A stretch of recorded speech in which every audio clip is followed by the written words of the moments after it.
had big ambitions, way larger than we should have had. Based on what? Oh, man, I always knew that, like, when Patrick sang the first time, I was like, this is very special. And I was like, if we can craft something around this, it will be very special. And to me, I would liken it to watching, and I can say this because I'm not Patrick, obviously, but like when watching kind of like a great basketball player in high school or something. You know it's there. You just got to kind of build it around them. You know what I mean? Did you know at the time that you were going to be so instrumental in helping to unlock that with the words? No.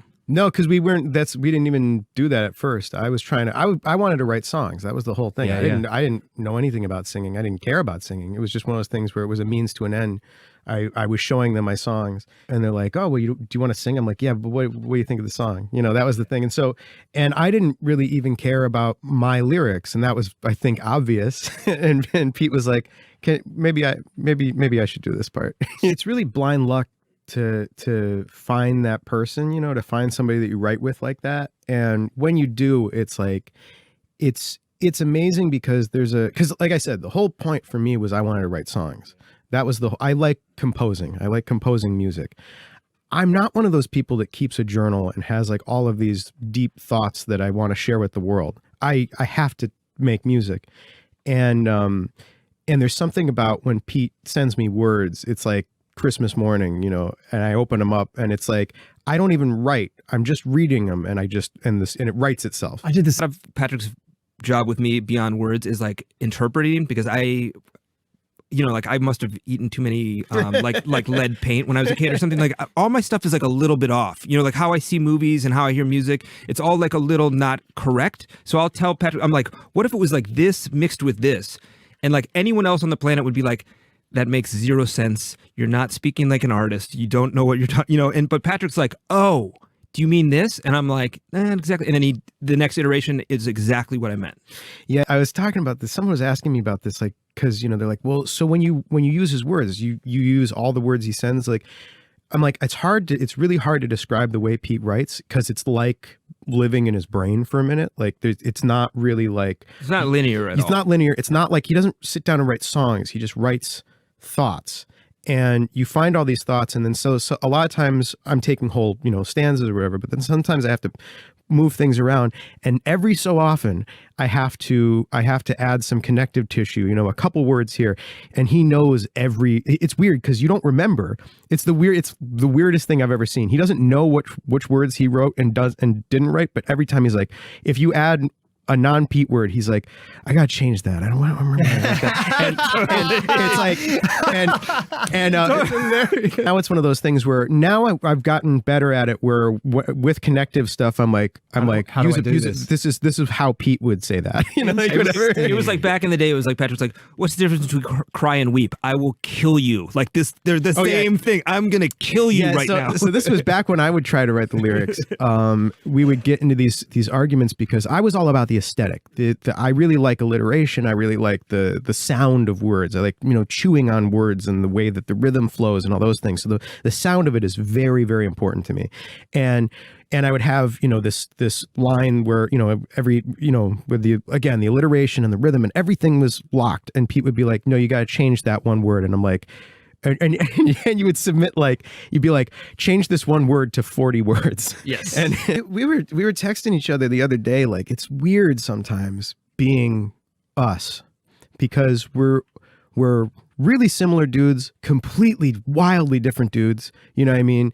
And every so often you look at each other and you're like, if we were one guy, you know, like that'd be an incredible dude. I was thinking the same thing about 20 minutes ago. I was like, you're sort of the perfect one person. Yeah. But here's the thing about one person who has both of these abilities in equal measure, they'll go crazy. Go crazy. Easily. No. My life had during that time, my life had blown up completely. You know, like I got divorced, realized I didn't really like how famous I was, didn't like love who I was. Would go, like, I started, you know, like I'd fly without the band, and I'd be like, how do you even get through the airport? Because I just follow a fucking backpack through a security guy's backpack through the airport. So I don't even really, like, so like I'd atrophied basic. Yeah.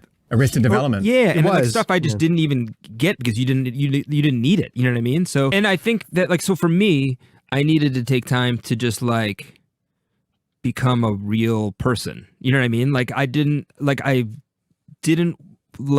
any of that. I didn't like any of the things that the trappings that came with it. You know what I mean? Did you not like it for him or him? Because I feel like you didn't want to know about it. I hated all of it from like the word go. Because the thing was, for me, all of it took away. This sounds so cliche, but it is very earnest for me.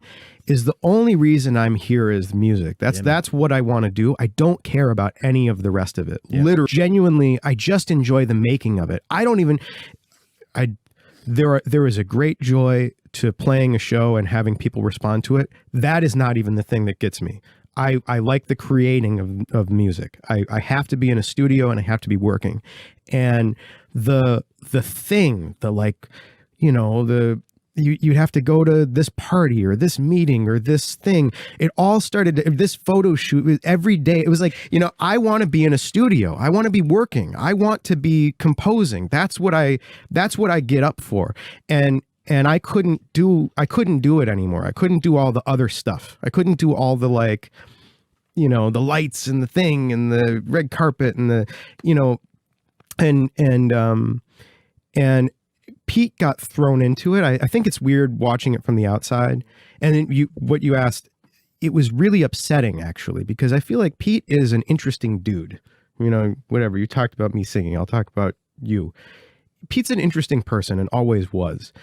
And that's not always a thing that you choose, right? That's not always a put on, right? Pete walks into a room when he's having a good day or a bad day, and people look at him, right? And it's one of these things that so then all of a sudden you have all this attention on you. And it's like you have two choices. Either you embrace it or you reject it. If you embrace it, it's like, oh, look at this guy. If you reject it, it's like, oh, this guy, So there's really no right answer, and all of it sucks. And we were like in the depths of that. We're like, everywhere we went, it was like this whole thing, right? I was like, I'm just here to sing some stuff and play some instruments. Like this is like so beyond. I didn't sign up for this, I just want to credit you for a second for beautifully and eloquently describing what everybody got wrong, which is that it broke my heart. Yeah. It broke my heart to watch people say that stuff, because I'm like, because he doesn't. Look, like I said, there are days where he chooses it. It wasn't always a choice. And when it's not always, and then you don't get to turn it off either. When you're famous, when that bell lights off, that's it. And you're stuck with it. And so everywhere we went for like a few years, it was a, and I was going to say, you can't get through that wall. Once that wall surrounds him, how the fuck are you going to get through to your buddy? And he would reach out. Because by the way, at that time, you're probably high as well. Yeah, for sure. Because you're like, distraction. What the fuck do I have to do to even just survive this shit? For sure. So, I mean, I can't imagine how hard it was for you and the guys to have to deal with that. It sucked. It super sucked, because it was one of those things where, like I said, I feel like part of my role is to like tell his story. That's what I'm a composer. That's what I like to do. I work in movies and I work on shows and I work on Pete, right? Like Pete tells, has a story that needs music.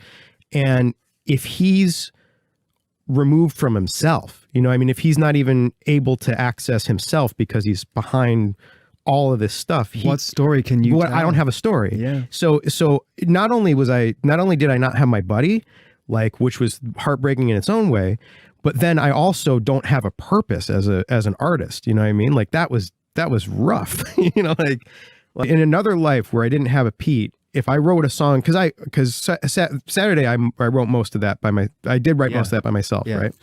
And so there's a world where that song exists without the band. There's no world where I sing it in front of people. You know what I mean? Without Pete, because